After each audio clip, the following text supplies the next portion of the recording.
Good afternoon. I'm Ben Rubin. Welcome to UK Column. Today, I'm excited to have what I think promises to be an important conversation with Dr. David Miller and Vanessa Beeley. David Miller is an author and an academic, very famously or infamously sacked by Bristol University a few years ago for his anti-Zionist views based on his extensive research into the Zionist movement in the UK. And Vanessa, as UK Column viewers will know, is a regular contributor to UK Column news and through her fantastic articles. Welcome, David and Vanessa. Thank you. Thanks.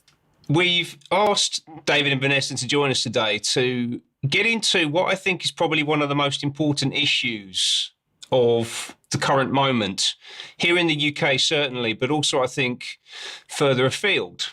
And one of the things that I've personally been seeing in the maybe more mainstream public discourse around the two primary conflicts that are taking place in the world at the moment, the war in Gaza between Israel and Palestine, and the war in Eastern Europe between Ukraine and Russia, is that there are many people, particularly as they might define themselves sitting on the political left, and this is especially prevalent in our cities and in our university campuses, and in particular with the younger generation, that people and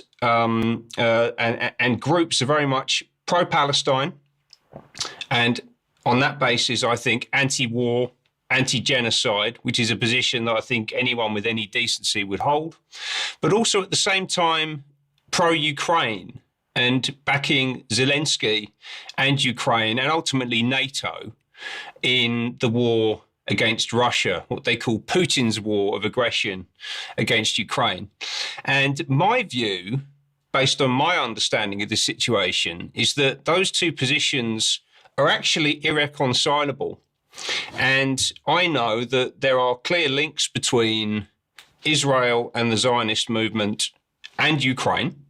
And in fact, I've heard it described, Ukraine described previously as northern Israel, essentially.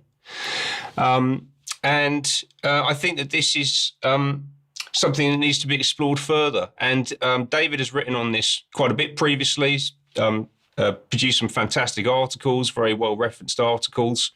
And I'm really looking forward to finding out more about this issue today and hopefully providing a counterpoint, a counter-narrative to that kind of dominant discourse that I've talked about that I've been seeing here in the UK and further afield. So my first question then to you, David, is this something that you recognise, this coincidence between the support for Palestine and the support for Ukraine in these groups that I've described? Well, I think that's broadly correct. I mean, the epidemic of Ukrainian flags on the high street seems to have died down a little bit over the last couple of years, but there is a strong feeling, I think, on what I would characterize as the liberal left, which is hostile to Russia, and on that basis is favorable to Ukraine, although they might have at the edges some worries about some of the positions taken by Zelensky or about the role of Nazism in the Ukrainian forces, etc., which they don't tend to go into a lot, but there are some worries. But these sort of liberal positions are that, yes, of course, you shouldn't kill Palestinian children. And yes, of course, they would say that they have the same position, which is that you shouldn't kill Ukrainian children, which, of course, is their attempt to draw a parallel between the special military operation in Ukraine and the genocide in Gaza, where, of course, there is no such parallel, as anyone who has examined the issue for a moment will conclude. So yes, of course, there is this kind of contradiction in liberal left ideas, but we see this in a lot of issues. That the liberal left position on many issues is quite simply wrong, but on some issues they kind of get it right. They're kind of right on Palestine. I mean, they don't go nearly far enough for me, but that's the problem with liberalism. It's kind of right twice a day, like a stop clock, and on the question of Ukraine is comprehensively wrong, of course. The idea that Putin was provoked in Ukraine is, of course, a sound one. As anyone who's gone back to the records of the pledges given by a slew of different Western leaders, including senior American leaders, including the presidents, to the Russians, that they wouldn't go an inch towards Russian borders. And of course, they then proceeded to allow all of the Eastern European countries, almost all of the Eastern Bloc countries, to join NATO. And that's, of course, what provoked the special military operation in Ukraine, was the a potential accession of Ukraine to the EU and indeed to NATO, but also, of course, the assault on the secessionist people of the Donbass, who, after the coup in Ukraine back in 2004, fought a secessionist war. And essentially what was happening was they were being killed and massacred, and the Russians went in to defend them. And now those provinces have, of course, overwhelmingly voted to join Russia and to not to be part of Ukraine anymore. So there's no comparison between the two. There is one comparison, however, and that is that the West is, of course, on the side of Ukraine and joining NATO and the EU, and the West, of course, is also on the side of the genocide in Gaza. So that's where the real equivalence is if you support Ukraine, you're effectively in having the same position as the West, which is supporting the genocide in Gaza, as everyone knows. So liberal positions don't tend to work out very well with those realities. No, certainly not. The term liberal, I think, might be part of the problem. I always like the phrase "stand for nothing, fall for anything." I think that seems to be operative here. Yeah, yes, indeed. I mean, look, what's happening in the Ukraine now, of course, is a somewhat complex, isn't it? We've just seen, haven't we, the deal which was apparently made between the Russians and the Trump administration, such that the Russians would scuttle from Syria, letting the government of Bashar al-Assad collapse, in exchange for a settlement in Ukraine. And, I don't want to be rude to Mr. Putin, but how is that settlement going, does he think? It doesn't appear that it's going anywhere fast, that it looks like the Americans have, surprise, lied about the extent to which they were willing to go for a settlement in Ukraine. And we're getting really, so far, nothing much in the way of any kind of progress. Although at the same time, we are also seeing Ukrainian lines collapse at a more accelerated rate than has been the case for the last months anyhow. So I think that there's an issue here about what's actually happening in Ukraine and whether we're going to see an end to the conflict in Ukraine. And it's, in a way, it's a parallel with what's happening in Gaza, because, of course, the Americans have promised various things specifically to Hamas and also to the Iranian government, which they then have gone back on. They told Hamas that they would have a ceasefire for a period if they released that American/Israeli prisoner. And they did that. And of course, what then happened was that the Israelis escalated immediately thereafter. So what we're seeing, I think, in this period is an indication of the way in which the Trump administration operates. It says all sorts of nice things, and then it goes back on them. It lies. And this is not a surprise. This is what American governments always do. Indeed. Vanessa, did you want to chime in on that? Yeah, Arnie, I think David's absolutely right, particularly on the Trump administration. Psychologically, Trump is a businessman. He's also a borderline sociopath. And I think any negotiation with Trump should be viewed in the prism of it being a win-lose negotiation, a win for Trump and a lose for whoever he's negotiating with. This is well known. It's also well known that what the Americans do, whether it's Trump or another, we know that there's very little difference between the so-called duopoly in the US. The fact is that that when entering negotiations, they enter dishonestly. So they present a negotiating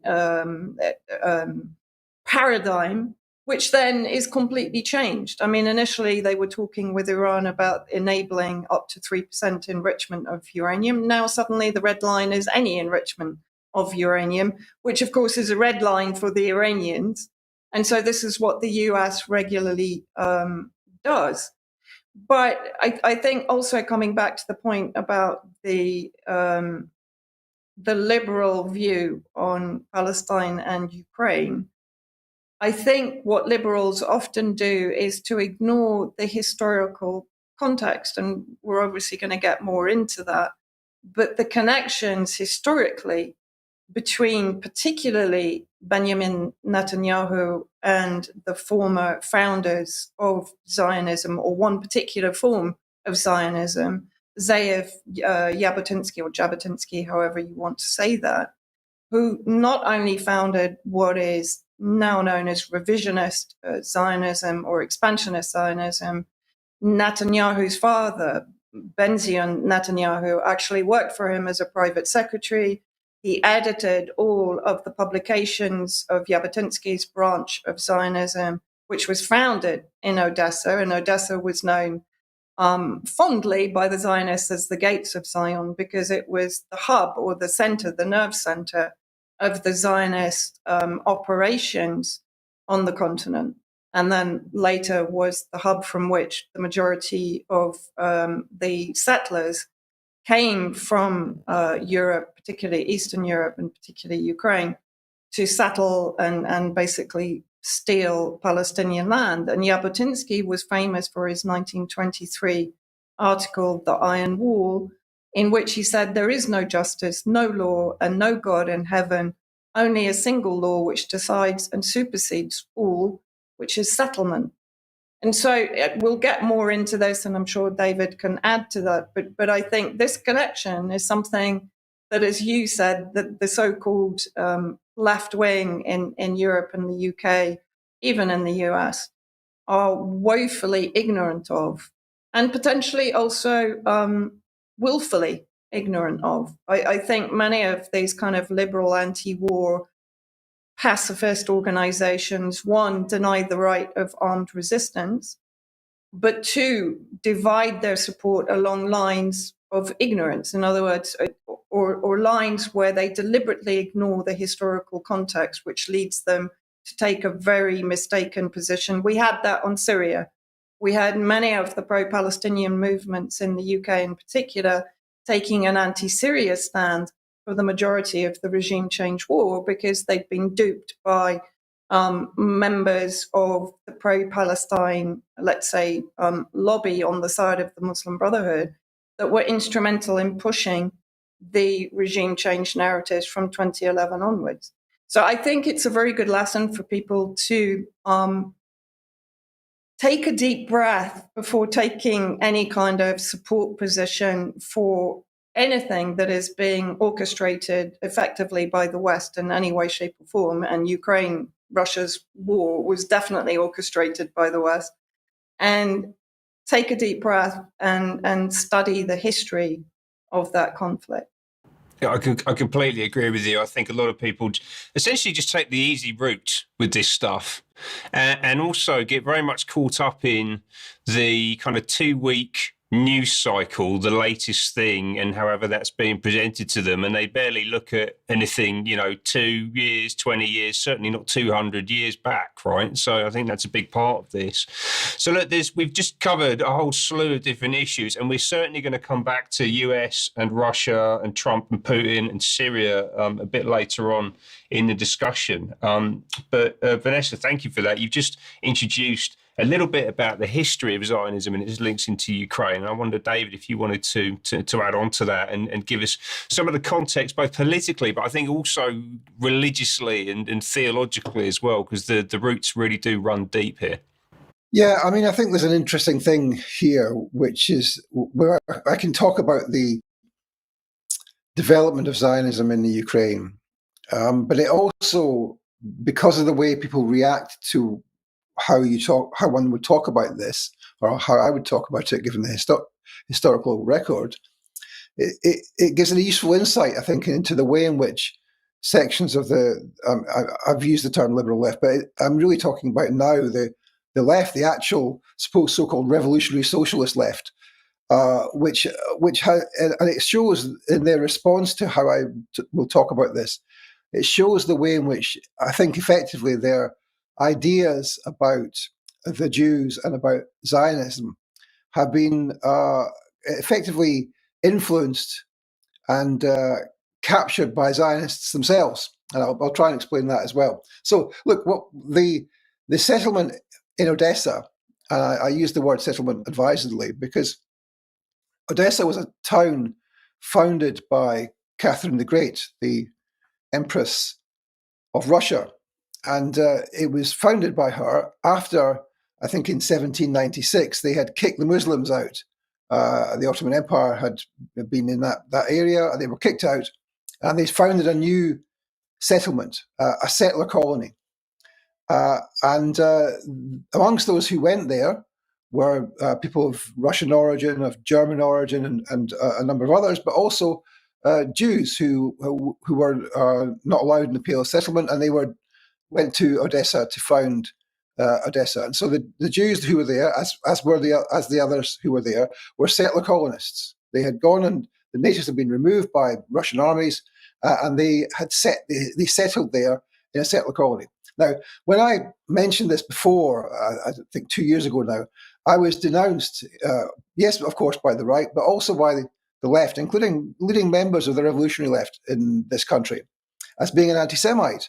Because somehow, if I was saying that Jews were settler colonists in another place, that must mean that I think that Jews have this propensity because of their religion or something, or to settler colonialism. Now, and of course, this is simply ridiculous. Partly it was born out of ignorance. They had no idea that Odessa was a settler colony. They had no idea at all. And so there's a kind of sense in which a kind of Zionist-friendly view permeates the anti-war movement and the anti-racist movement in the UK, which has been the case for a long, long time. Let me take a second out to explain how that happened. So in the aftermath of the Second World War, many servicemen came back from the war to find a nascent fascist movement on the streets in the UK. And many of these, including many Jewish ex-servicemen and many members of the Communist Party, formed a group called the 43 Group, which was dedicated to fascism on the streets. And the BBC did a documentary about the 43 Group and the success of the group some years ago. Now, this was an organization which was fighting fascism on the streets, but which also had a relationship to Zionism, such that by 1948, 30 or 40 of its members went to Palestine to take part in the Nakba. And indeed, the leadership of the organization signed up en bloc to affiliate to the Irgun, the revisionist Zionist terrorist organization coming out of the whole Jabotinsky experience. And since then, of course, there have been Zionist influences in the anti-racist movement all the way through. There have been two major influences. One is Zionist anti-racist groups, i.e. not anti-racist groups, such as the Community Security Trust or Tel Mama or Hope Not Hate, for example. But on the other hand, also largely Trotskyist, sometimes communist influenced anti-racist groups, which have been soft on Zionism. They've had a relationship with Zionism, which is that we have to have a common front with the Zionists. Thus, we don't focus on the main form of racism in the country, which in this period has been anti-Irish racism, anti-Black racism, and now Islamophobia. Instead, we focus on fascism and Nazism, which, of course, are the least threatening ideological currents for people of colour in this country. So that, I think, is part of the problem, is that there's been a compromise with Zionism in all of the far left and all of the anti-racist, almost all of the far left, all of the anti-racist movement, which has meant that it's very difficult for them to actually deal with some of the issues we now face in relation to the genocide. Now, back to the Ukraine. So yes, the Zionist movement was effectively created in Odessa, as Vanessa says, was referred to as the Gates of Zion by the Zionist movement themselves. And there was a guy called Stephen Pinsker who set up an organization called the Lovers of Zion prior to the existence of the Zionist movement in the 80s. The Zionist movement, of course, was created in the 1890s. So there's a strong history of Zionism there. Of course, Jabotinsky was from there. And a significant number of very senior Israeli military and indeed prime ministers and presidents have come from Ukraine. So it's a kind of crucible for the creation of the settler colony in Palestine.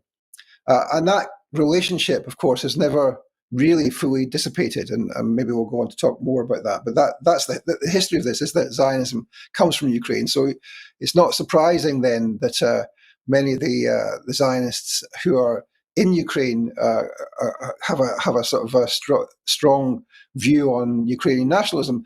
And the thing I would say about that, to explain that, is that from the very beginning of Ukrainian nationalism, there was a strong parallel between Ukrainian nationalism and Zionism, partly because, of course, they're very similar ideologies, but also practically they had a relationship. So famously, Jabotinsky made a deal with the Ukrainian proto-fascist leader Simon Petliura, who, of course, was assassinated on the streets of Paris by a Jewish Russian anarchist, if I'm not mistaken, because of his involvement in pogroms against the Jews.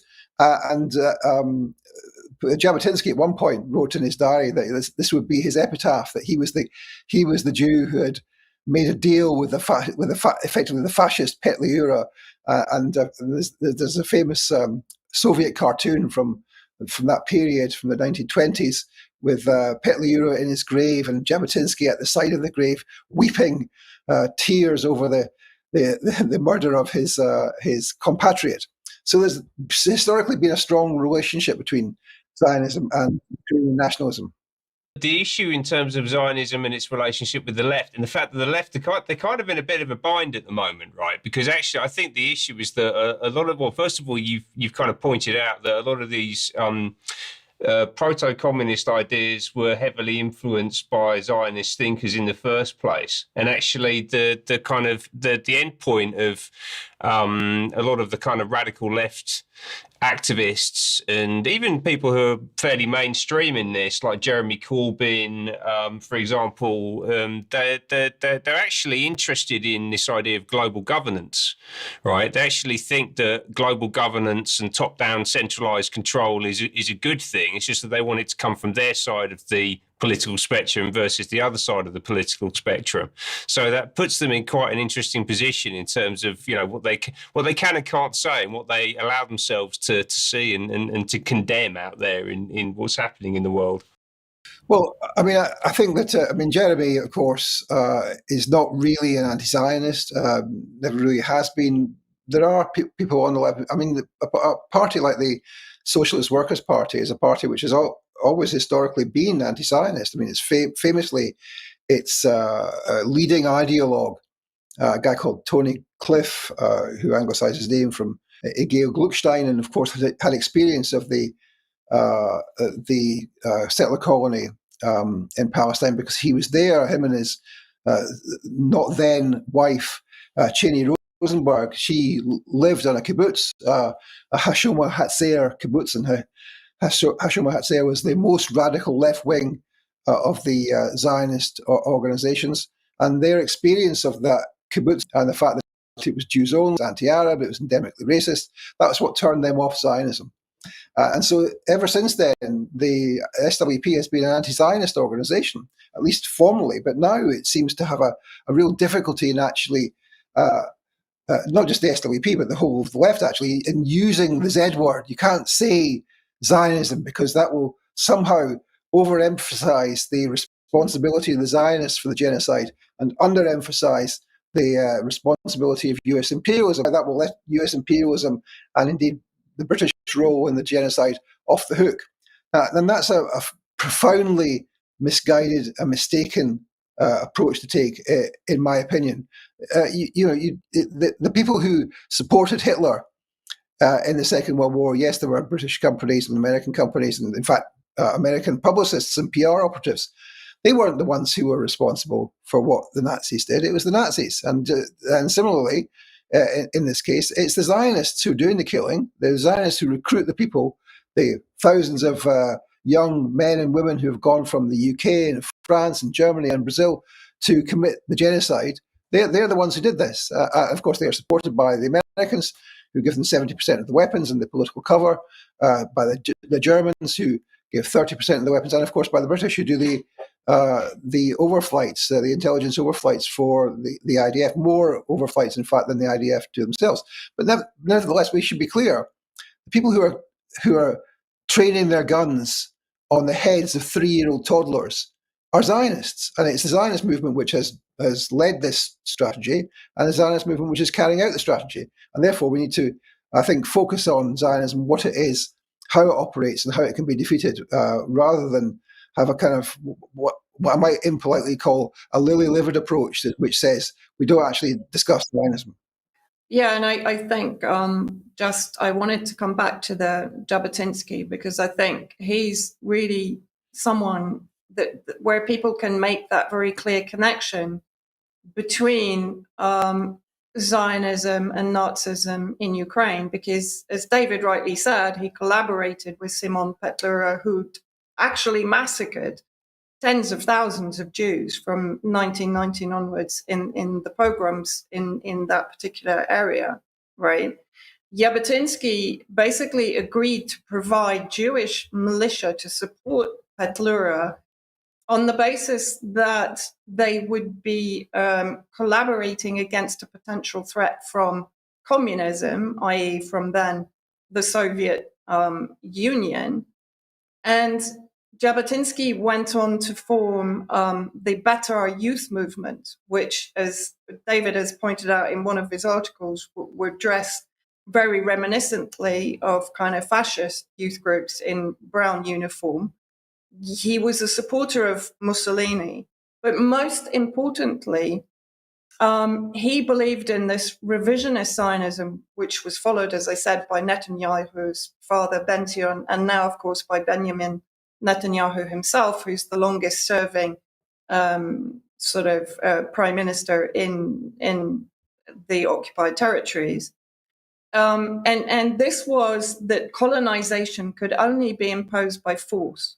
There was no peaceful resolution with Palestinians. And of course, that is exactly what we're seeing to be Benjamin Netanyahu's policy against Palestinians, both in the West Bank and in Gaza, but also the fact that Netanyahu has incorporated into his administration some of the far more right-wing members of Israeli political movements, including, excuse me, Ben Gvir and Bezalel Smotrich. Smotrich has just gone on record saying, forget about any kind of peaceful resolution, starve the Palestinians, we need to eradicate them completely.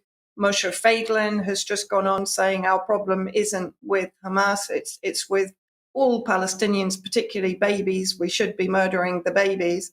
And so, when you look at this, it's an unbroken arc from Jabotinsky to Netanyahu now. And that's what people are failing to recognize. They're failing to make this direct connection to Jabotinsky's policies as a Zionist cooperating with Nazis in Ukraine and Benjamin Netanyahu's policies now to exterminate Palestinians, both in the occupied territories and in Gaza, to ensure the final solution, which is Zionist settlement of those territories. This is what I think people really struggle with, right? Because you've just talked about a Jewish militia collaborating with Nazis in Ukraine who had actually committed atrocities against Jews in order to achieve their own political agenda.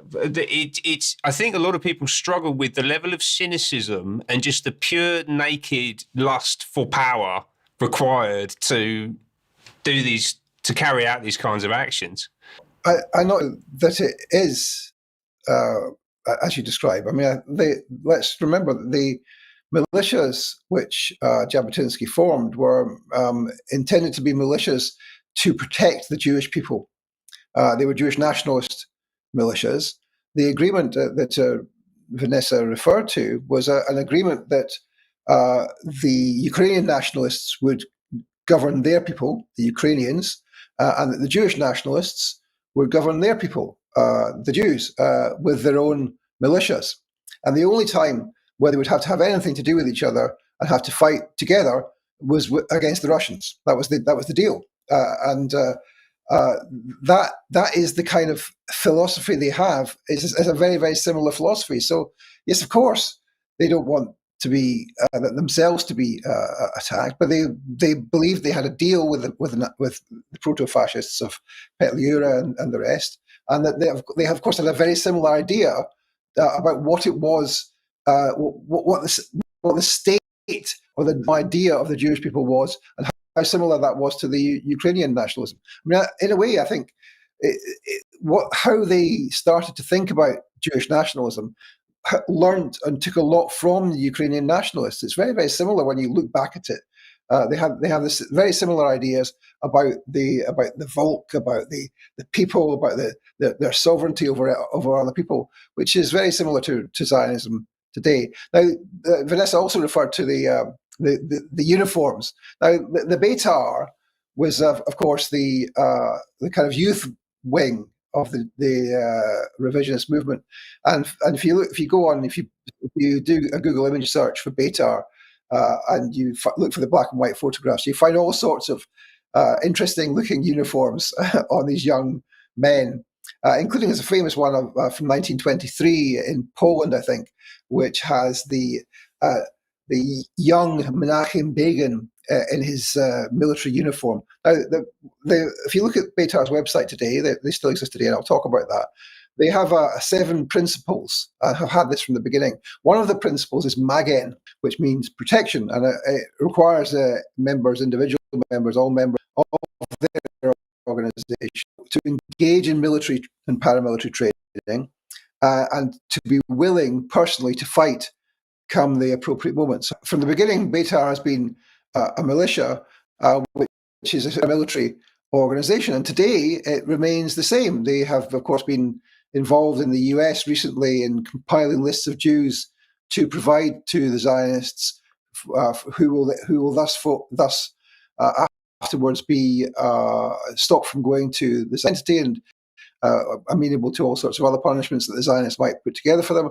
And just the other day, they threatened to kill Francesca Albanese, the UN Special Rapporteur. This is a development within Zionism, which is about the resurgence of effectively Jewish militias outside of in the US, in the UK, and there are various iterations of these organizations. And what we're seeing is the return, effectively, of Jewish terrorists to the streets in the West, which hasn't been the case since around the 1940s, when, of course, the Irgun and the Lehi, the Stern Gang, were engaged in terrorist activities in the UK, up and down the UK, including, of course, the famous Irgun cell in Glasgow, which people are often not aware of.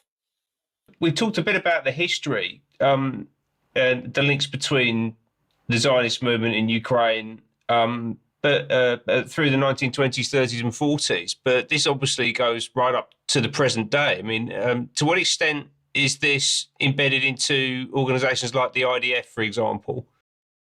Well, I mean, this is the other thing. I mean, you were remarking about this. People are finding it difficult to get their head around Nazis and the Zionists cooperating in the 1920s and 20s and 30s. Well, it's happening today as well. I mean, let's remember that there are Nazi militias inside the Ukrainian armed forces. In fact, increasingly over the period since the SMO was launched, having effectively the whip hand inside Ukrainian military forces. Now, amongst those who have joined up to the Ukrainian military are a number of Ukrainian Jews, including members of the Habad sect, which is a genocidal Hasidic Jewish sect, which is organized all around the world. I'll talk about that more in a minute. But that the role of the of the Zionists in the Nazi movements inside Ukraine is instructive.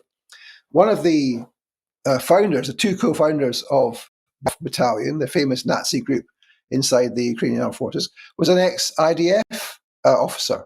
So those kinds of links are baked in from the beginning of the Nazi movement in Ukraine, and it's no surprise, therefore, that organizations like Habad and indeed other Orthodox Jews in Ukraine have joined up with both non-Nazi forces in Ukraine and indeed with Nazi forces. Now, Habad is an organization which comes from a place called Lyubavitchy, which I think is now in present-day Belarus.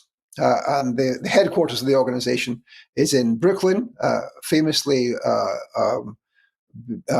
revealed just the other year, last year I think it was, as having secret tunnels built under it by some kind of rebel faction within the organization. Now, Habad is a genocidal organization. It's an organization which believes that non-Jews have animal souls. It's an organization which is, according to the Shin Bet, the Zionist intelligence agency, involved in most of the price tag revenge attacks on Palestinians in the West Bank around the settlement of Yitzhar.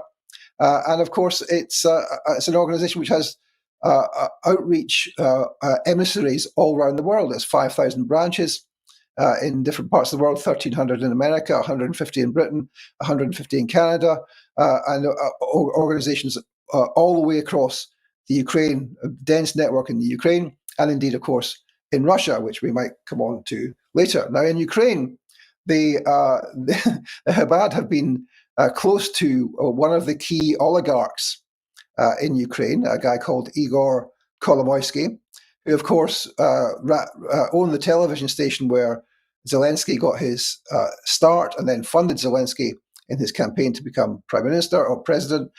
He then fell out with Zelensky. But amongst the other things which he was funding were the Nazi Idar battalion, and indeed the Azov battalion, as well as funding, being one of the key funders of what's called the biggest Jewish community center in the world in Dnipropetrovsk, which is a Habad center. There's plenty of little videos online. You can go and look at that architecturally questionable building. let me put it that way. So look, the connections between extreme ultra-Zionist genocidal organizations and the Nazis in Ukraine are not something that have been dreamt up by people who are conspiracy theorists or on the left or whatever. These are actual relationships. Now, Kolomoisky, of course, was involved also in a number of corruption charges in terms of effectively theft of public assets, but also the way in which that was then, the money from that was then laundered through European institutions and into the US. So there was a network in the US, in Florida, and in New York State of charities which were laundering the money, and these charities were all run again by Habad. So there's a really interesting sort of underworld here to this, which does suggest that the relationships between Zionism and Nazism in Ukraine and the Ukrainian government are not something which are just marginal. Certainly not. Vanessa, would you like to weigh in on that? Reports also of former or even current IOF military fighting in Ukraine, because I think Haaretz put out an article bemoaning the fact that they weren't being recognized as fallen when I think between up to 16 IDF fighters were killed in Ukraine. But even during the 2014 coup, organized, of course, by largely Victoria Nuland with the US administration backing when she made the famous phone call during which she told the EU to bugger off. I'm saying it far more politely than she did. And basically there were known to be IOF militia fighting at that time among those that were leading the coup and also massacring the civilians, of course, in the Maidan and in Odessa itself, ironically enough. But not only that, Israel has been supplying weapons, including the Tavor rifles, to the Ukrainian militia and to the Idor and Azov battalions.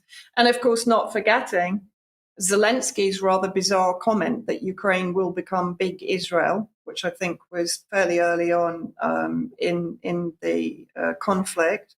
And the fact that Olena Zelensky, I'm not sure actually whether Zelensky joined her himself in the end, but Olena Zelensky visited Israel, as did, I think it's Ilya Smolyenko, who was a member of intelligence within the Azov battalion, and who visited after what was the big factory in God, it's just Azov something. Anyway, he visited Israel, was a guest. Thank you. That's it. And he visited Israel and was sort of given red carpet treatment by Netanyahu and his administration. And so, as you said, the connections between Ukraine and Israel have continued pretty far into the present day. And I believe actually that one of Netanyahu's election promises was a victory for Ukraine, along with supporting freedom fighters in Iran, of course. So the Chabad thing, I think, is absolutely crucial to understand as well, right? Because we've talked about the political background to this, but I think that the theological background is as, if not more important. You describe Chabad as a genocidal organisation. Some of their texts are absolutely astonishing. We'll provide some links so people can go and have a look at this stuff for themselves. And the Chabad rabbi, I'm going to say this incorrectly, but it's Menachem Mendel Schneerson. Is the way I'm going to pronounce it. Please correct me if I'm not doing that right, doing that justice. But he had an extraordinarily close relationship with Netanyahu. Now, many people actually view Schneerson, certainly within the Chabad movement, as actually being the Jewish Messiah. I don't think that he actually adopted that mantle himself, and I do seem to remember him it being reported that he told Netanyahu that that Netanyahu himself would see the arrival of the Messiah in his lifetime. So there's some kind of prophetic stuff happening here as well that I don't think people really properly understand. And he was, I think, as you mentioned a moment ago, born in what is now today Ukraine, right? I mean, so the depth of this is, it's not just political. It runs a lot deeper than that. Well, look, I think people don't understand. You say the theology. Now, the theology is quite important. I mean, I'm a sort of materialist. I believe that material things shape the world, but of course, ideas about how the world is and how the world might be also help to shape the material world. So, I think we should understand that Habad is a Hasidic sect, yes. And it's a kind of outreach organization. So it has these 5,000 odd offices around the world. But there are hundreds of other, well, not hundreds, but there are lots of other Hasidic sects, most of which are inward looking and which have very similar views to Habad theologically and about the state of Israel. There are very few. I mean, let me just try and explain this. So from the beginning, these sects, almost all of them come from Eastern Europe, from Lithuania, from Poland, from Hungary, from Belarus, from Ukraine, and indeed from what's now Russia. And as the boys from Natura Carta, the well-known anti-Zionist Hasidic group, are always saying, but in 1947, the chief rabbis were agreed there should not be a Jewish state, that it was the responsibility not of humans to create a Jewish state, but only of the divine. And so they were all, at that stage, anti-Zionist, right? Now, people find it very difficult to get their heads around this. These were anti-Zionist in the sense that they didn't believe that humans, that the Zionist movement had the right or the ability even to create a Jewish state. And if they did create a Jewish state, it was outside the realms of religion and something to be condemned. Now, of course, what happened after the creation of the State of Israel was that almost all of them made their peace with Zionism. Some of them, of course, remain of the view that their young shouldn't serve in the IDF, while at the same time being practically supportive of the Zionist state, including, of course, serving in the cabinet, Netanyahu's current cabinet. They have people in there whose young people don't join the IDF. Incredible. So these are anti-Zionist people who are Jewish supremacists, right? That's the distinction I would make. Not all Jewish supremacists are Zionists. All Zionists are Jewish supremacists, but there are anti-Zionist Jewish supremacists who, of course, in almost all cases, are happy to collaborate with the state of Israel. There's one large sect called the Satmar, which remains anti-Zionist in a more straightforward way, but they're not in favor of Palestinian liberation. So there's a whole range of these Hasidic groups, almost all from Eastern Europe, almost all of which are Jewish supremacist and indeed genocidal. The Habad are interesting because they are the only outreach grouping. They have these offices all around the world. The others don't do that. They have their own religious organizations and their own yeshivas and etc.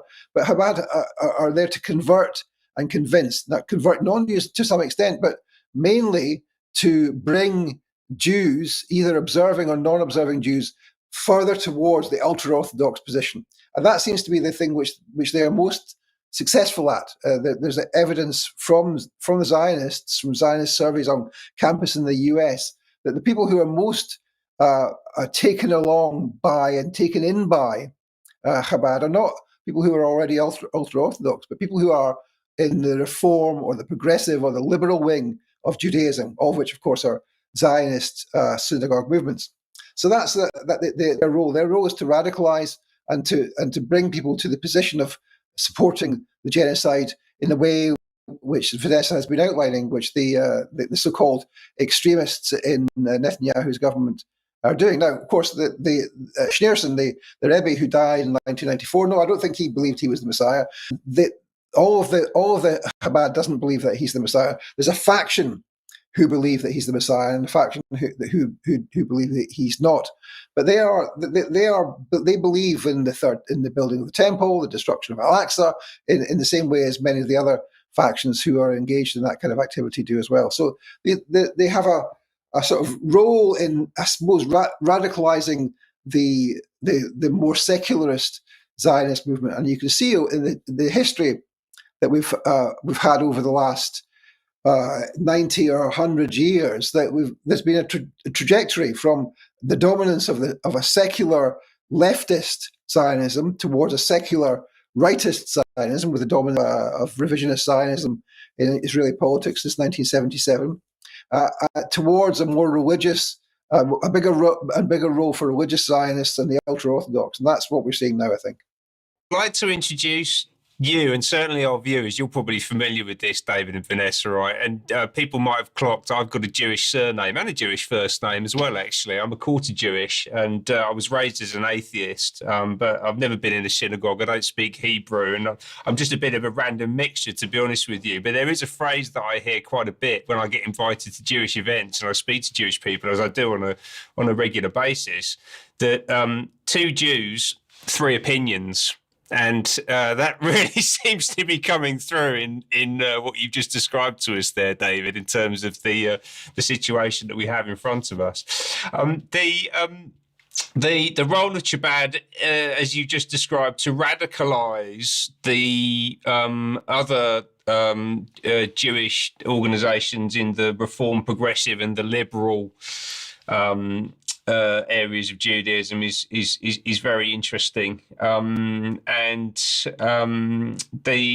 also I think if we might just jump back to the US now, I'm particularly interested in the influence that they're exerting over the current sitting US president, because we talked about Chabad's headquarters in New York, and Trump visited there. I can't actually off the top of my head remember if it was pre or post-election last year, but there was a number of videos circulating online of him visiting the headquarters or visiting and praying at the grave of Menachem Mendel Schneerson. And there are even suggestions, not least from people in Trump's inner circle, that he is in fact the first Jewish president of the United States. I mean, to what extent do you think that could be true? Look, the relationship between Habad and the Trump camp is reasonably well known. I mean, Trump himself, through one of the nations, has directly funded Habad. Of course, he's made a point of visiting them and going to Schneerson's grave and hanging out with them. He's had them in to visit him. But of course, let's remember that the key link between Trump and Habad is his son-in-law, Kushner. And he and Trump's daughter, to whom he's married, of course, they attend Habad shul in DC when they're there. And Kushner has given huge sums of money to Habad in the US, I think perhaps elsewhere as well. So there's a connection there that not, it's not just that the Habad are trying to influence the president, but the president's son-in-law is actually funding Habad.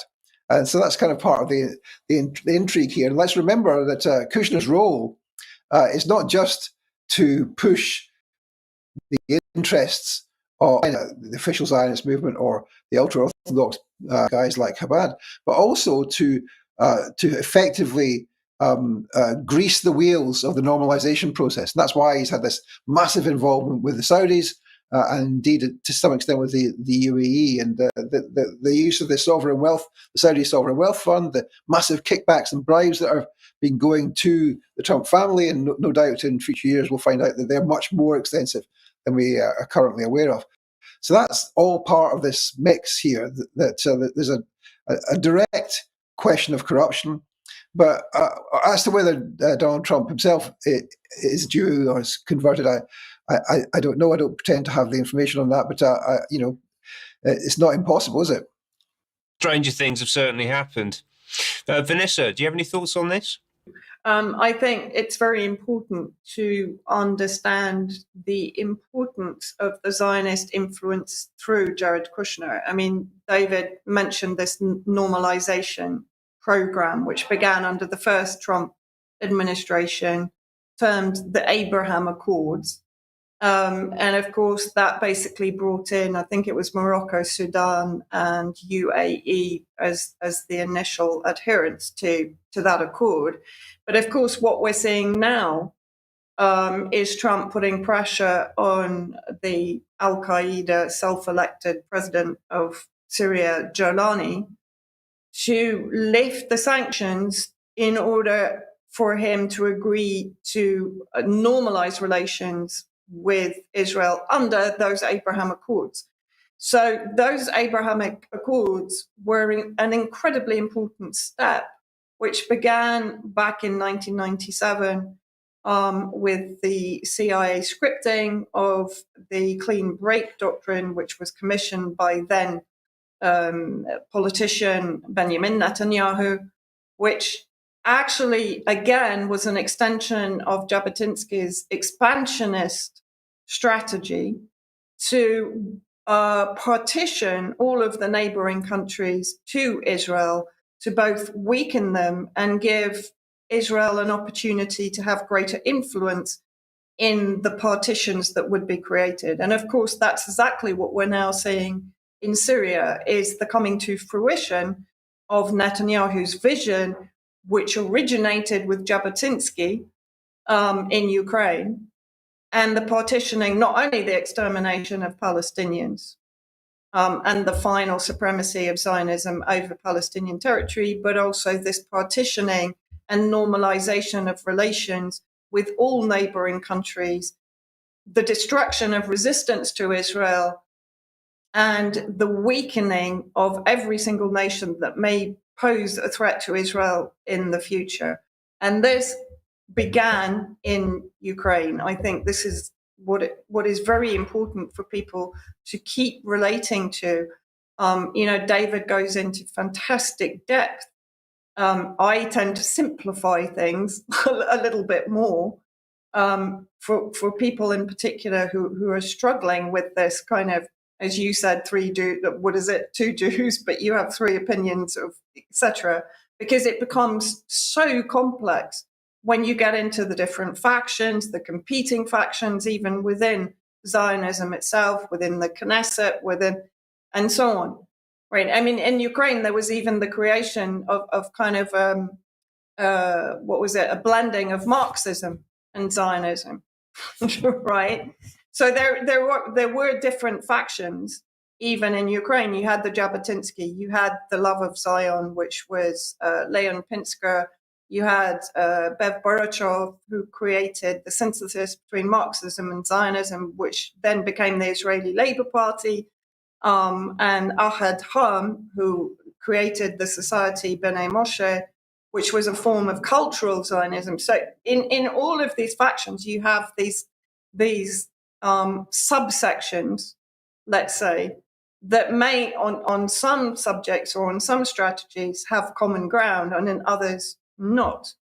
But I think in the end, if we look at direction of travel, we're heading in the direction of travel that Jabotinsky foresaw and that Netanyahu's father certainly supported, and Netanyahu has picked up and run with. And I think, that for me is becoming even more clear with what's happening in the region, not only in Palestine. Yes, I used the term cynicism earlier, but I also think maybe pragmatism in pursuit of a shared objective is what we're looking at with a lot of this stuff. The reference to communism and Zionism, I think, is really interesting. I saw a quote. I'm going to forget the name. Maybe one of you can help me out with it. But the guy that ran the gulags for Stalin quoted as saying, "Some people call it communism. I call it Judaism." Right. So these things are very closely and intrinsically linked with each other. Right. This is fascinating, a fascinating discussion. I want to think about, we talked a lot about the historical context, the deep connections between these two countries, these different ideological systems. How is this being enabled and enforced in the media and the political system? If we could focus on the UK, but also let's just think more broadly across the US. We've talked about these influence networks, but how are we actually seeing this coming to light in the media around? Let's talk about some names, even the BBC, the Guardian, maybe some of these other commentators in the British system today. Well, look, these are, I think, complex matters to say, but the way in which these influence networks operate, I think, is much more sophisticated and more deeply embedded than perhaps we have understood. So the way in which people tend to talk about these things is that they talk about the Israel lobby. And of course, there have been some famous books on that issue. The first of which, of course, which broke the whole issue open was John Mearsheimer and Stephen Walt's book, The Israel Lobby in US Foreign Policy, from 2005. And then, of course, more recently, we've had Ilan Pappy's book on the Zionist lobby, history of the Zionist lobby in the US and the UK. But look, the Israel lobby is only a small fraction of what the Zionist movement does. And I think the other elements of what it does, which I'll talk about in a minute, are the ones which are really important. So the Israel lobby, of course, is the organizations that we all know about, which is there to influence US, UK, and other European countries, and indeed other countries in general, to influence their foreign policy and indeed aspects of their domestic policy. So in the US, everybody knows that there's AIPAC, there's the Anti-Defamation League, there's the Foundation for Defense of Democracies, and a number of other think tanks, lobby groups, etc. And that's the Israel lobby. Okay, now they are important and they do exert power and do exert influence.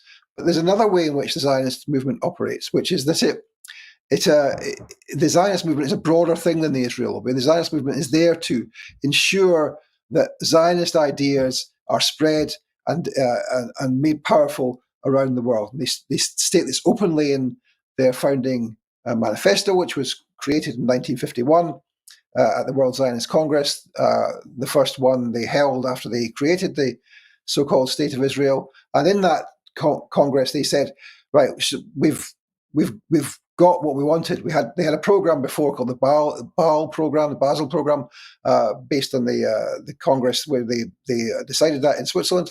And we've got what we wanted. We've got a Jewish state. What will we do now? Will we just demobilize the Zionist movement? And they said, no, we'll not do that. And they had a vote on this, and there were no votes against. There were some people who used to vote who abstained, but there were no votes against, and they voted to, I think it's 438 votes to 0. I forget the exact votes, to continue with the Zionist movement. And amongst the things they said that it would do is strengthen the influence of Zionism in the community, meaning the Jewish community, wherever it's organized in the US, the UK, and elsewhere. And that's what they do. And that has two elements to it. First of all, they want to recruit and train the young people in the ideology of Zionism so that they can go on to become Zionists later in life. Sometimes that will mean, going to become colonists in occupied Palestine, join the IDF, etc. But on other occasions, what it means is joining Zionist organizations in the UK or the US, etc. But a further element of this, of course, is infiltrating the societies in which they operate, such that when the moment comes, when the tap on the shoulder comes, I like to say the tap on the shoulder comes, but of course, in many cases, the tap on the shoulder isn't needed. When the moment comes to do the right thing for the Zionist movement, when you're high up in the BBC or the Financial Times or in a financial corporation or in the civil service or in the police or wherever it is, when the moment comes, they want you to take the right decision in favor of the Zionist movement. And you have to have an understanding of that in order to understand the way in which the institutions of this society and many other societies in the West especially have been penetrated and infiltrated by the Zionist movement.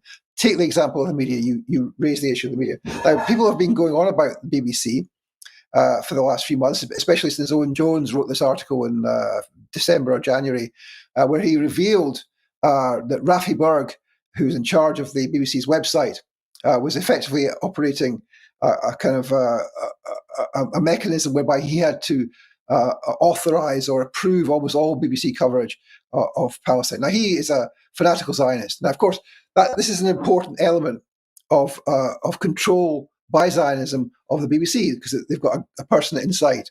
The other element, of course, is the massive propaganda streams that come from Tel Aviv and indeed from the British government as well in supporting the Zionists.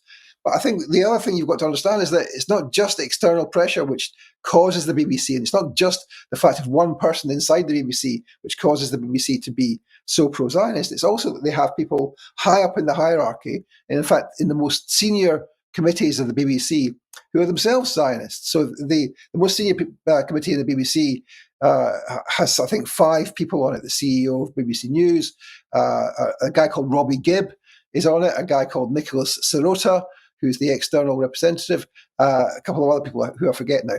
But they always have, of the 5 people on the committee, they always have at least 2 who are convinced rabid Zionists. Robbie Gibb is a perfect example. This is a guy who runs the Jewish Chronicle, took over the Jewish Chronicle when it was failing because of so many libel defeats, and it's now become even more extreme in its Zionism in the last 2 years as a result of him taking over the organization. So if you want to understand why Zionism gets so much favorable coverage in the media, yes, it's to do with external pressures and PR and propaganda and all the usual things, hasbara as they call it in Israel, but it's also to do with the fact that there are Zionists inside all of these news organizations, quite often in prime positions. For example, in Sky News, it's the case in the Financial Times, it's the case in the Guardian, it's the case in the Mail, and many other media outlets as well. So it's external and internal influences. And a lot of this is about, I think, embedding confusion into the public discourse, because the organisations we've talked about, the pretty much dominant accepted narrative, I would say across the whole of mainstream media, is pro-Ukraine, anti-Putin. It's Putin's war. It's a war of aggression. All of these terms that we hear on a constant basis, right? So they've really embedded that, and they allow some lively debate between both sides of the argument as it relates to Israel and Palestine. But it's this Ukraine, this adamant insistence that Ukraine are the good guys and Putin's the bad guy, while allowing some lively debate over here, that I think is one of the main essentially divide and rule tactics that they have for sowing discord amongst the population, right? And actually, we talked about the media. One of the most striking things I've seen over the past few days just popped up in my timeline on LinkedIn, I think it was one of the chief executive of one of the biggest charities in the UK and internationally, based in the UK, international charity, who attended the pro-Palestine march in London over the weekend, was sharing a lot of the images from the march and talking about what an important moment it was. And then I actually clicked on to have a look at her own profile page, and the header image is her speaking on stage at a pro-Ukraine event in Trafalgar Square, it looked like. I can't remember exactly the location. And that, to me, was just a perfect example of how this thing has just been really deeply, deeply embedded into the discourse. And it's really astonishing how they've managed to do it. Well, I think that's right. I mean, there are people on the left who have become even better than they were before on the question of Palestine. But still, some of those people have a blind spot about that they can't quite get to the idea that Russia might not be what's the idea of Russia, which is encouraged in all the kind of NATO propaganda fantasies. So that's a kind of interesting thing, is that people can't sort of divorce themselves from that element of the propaganda. They can perfectly well deconstruct Israeli and Zionist propaganda, the British government's ridiculous defences of Israel. They can deconstruct David Lamb, the intelligence flights over Gaza, but they can't quite bring themselves to deconstruct the views which were given about Russia, and that's kind of interesting in itself. And of course, it reminds one of the famous Bob Dylan song about "I've learned to hate the Russians all through my whole life. If another war comes, it's them we must fight." And that, of course, is very, very deep in the psyche. Actually, it's deeper than we thought. So that's an interesting thing to see, and also indicates the need for us to redouble our efforts at deconstructing anti-Russian propaganda. It's been flooding our media for many years now through the alleged assassination campaigns, which Vladimir Putin is operating against dissidents, the alleged poisoning of the Skripals. Remember that ridiculous fiasco, and then of course the Integrity Initiative, all those documents which were leaked, showing that there was a military intelligence project dedicated to countering Russian propaganda, which was actually mainly focusing on attacking Jeremy Corbyn. And so all of that has been actually quite successful in its pulling of the levers of public consciousness in a way which the British government's attempt to defend Israel has not. Absolutely. I think there's certainly a lot of the old Cold War stuff still embedded into kind of Gen X and above, right? That's certainly the case. I think the other thing that's really important, now that we're talking a little bit about Russia and Putin, is to understand that you actually don't have to pick a side in these conflicts, and it's not always going to necessarily be the case that there's a good guy and a bad guy fighting. It might be that there are two bad guys fighting. And we talked a bit about Habad's relationship with Trump, but they also have quite a lot of sway in Russia, and particularly over Putin, it would seem. I don't know too much about that. I mean, there is a rabbi who is called Putin's rabbi, who is a Habad rabbi, but that's because, well, I don't want to underestimate the potential significance of it. I haven't done enough research on this, but certainly it's the case that all through Russia and indeed the Ukraine, that the apparatus of Jewish communal representation, so the organizations which in Western Europe and the UK are run by the official Zionist movement, in the Ukraine and in Russia, those organizations are run by Habad. And so that's kind of an interesting contrast.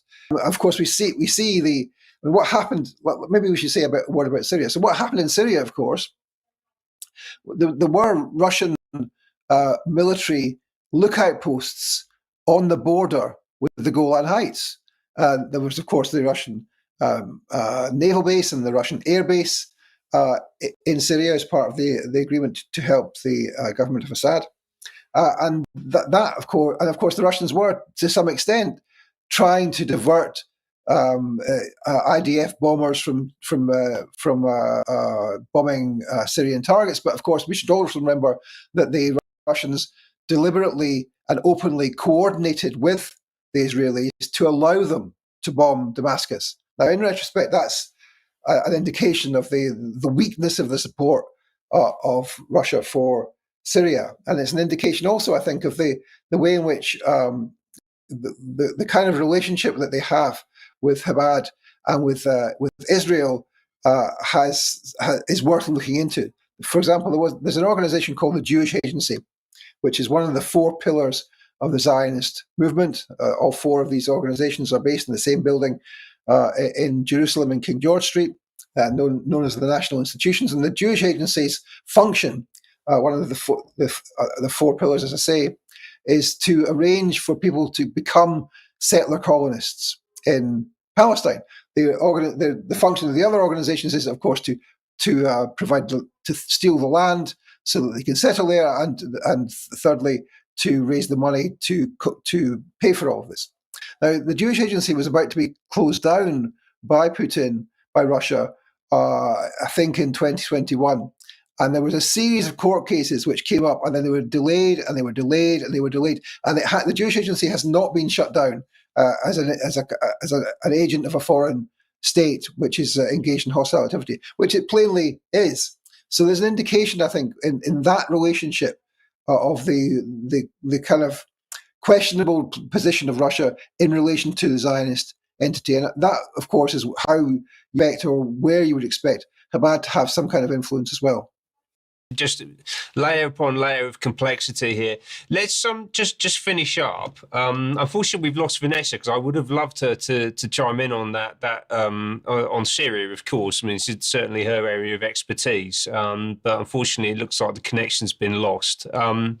Just to finish up, though, you mentioned earlier on the reticence of some of the radical left to talk about Zionism because they believe that it lets the British and US empires off the hook for their role in the things that are happening in the world around us today.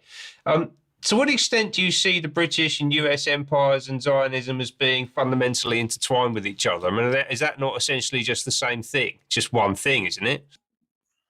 So I come at this from having done lots and lots of research, and as I've done the research, some of the things that I've found start to make me question previously apparently established nostrums or theories. So I think that yes, of course, there is a very close relationship between the US, the UK, and Israel. The US is, of course, the primary sponsor of the genocide. It supplies the weapons and it provides political cover. And as I've said, the UK provides intelligence overflights. And of course, we have the Elbit arms firms in the UK, which Palestine Action are doing a tremendous job of smashing up over the last couple of years. But look, the other thing about Zionism is that it's inherently colonial, yes, inherently genocidal, yes, inherently racist, yes, but it's inherently expansionist and eliminationist. So it has to expand. It has to find more and more places for their people to settle. And that doesn't just mean the beachfront apartments in Gaza. It doesn't just mean the West Bank. It also means, of course, invading and expanding their territory into what they've always said from right back to Herzl is a greater Israel. Vanessa mentioned the Jabotinsky's thoughts on settlement, which of course are in the same vein. Now, of course, that's what they're trying to do here. They got pushed back out of most of Lebanon, but they still have extra bits of Lebanon they didn't have at the beginning of last year. They have a huge swathe of the south of Syria now. What they want to do is they want to push back into Egypt, take the whole of Jordan, take most of Iraq, take all of Lebanon, all of Syria, up to even including a little part of Turkey, the south of Turkey. That's what they plan to do. And that's called Greater Israel. Now, in addition to that, of course, what they want is, Vanessa was talking about normalization. They want to normalize relations with the whole of West Asia and North Africa, which means that they want to be able to operate these countries effectively as client states. Now that, as a plan, is an imperialist plan. It's not an imperialist plan which is the same as the interests of US imperialism. And this is where I think that, yes, of course, they're entwined, but there are overlapping ways in which they operate, where they have shared interests, and there are other ways where they have divergent interests. And that, I think, is becoming increasingly apparent, and it will become increasingly apparent as the US has to decide what to do about its relationship with Israel. I think they will have to decide whether they're going to cut Israel loose, and Israel will want at that stage, whether it collapses or not, to go on to create this Greater Israel project. I mean, it's an imperialist power in itself, and it's an emerging imperialist power. So I would say that, yes, of course, they're entwined, but all of their interests do not coincide. Another complex web, it would seem. Okay, look, that's been a fantastic and fascinating and enlightening conversation, David. Thank you so much for taking the time. Also to Vanessa, who unfortunately has dropped off the call. Thank you very much, David. It's a pleasure. Thank you very much. Good stuff. So I've been Ben Rubin. You've been watching UK Column. Thank you for watching.